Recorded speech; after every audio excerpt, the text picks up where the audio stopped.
ఓడిన ప్రతిసారి గెలుపుకు పడే బాట అనుకున్నాం.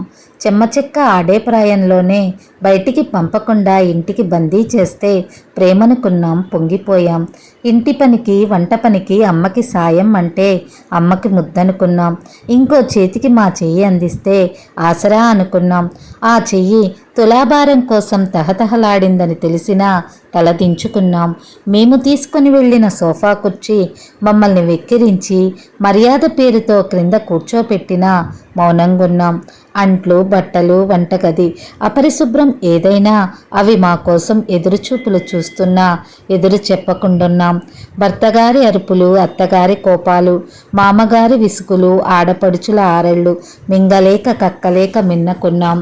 కొండంత ఆనందం పాప రూపంలో వస్తే మైనస్ అంటూ గేలి చేస్తే మైకట్టుకొని చెప్పాలనుంది మేము గెలిచామని.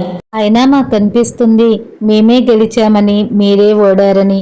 మీ గెలుపుకి ప్రతిసారి మేమే కారణమవుతున్నామని. మైనస్ అంటూ విరదిస్తే మౌనంగా తీసుకోలేకపోతున్నాం.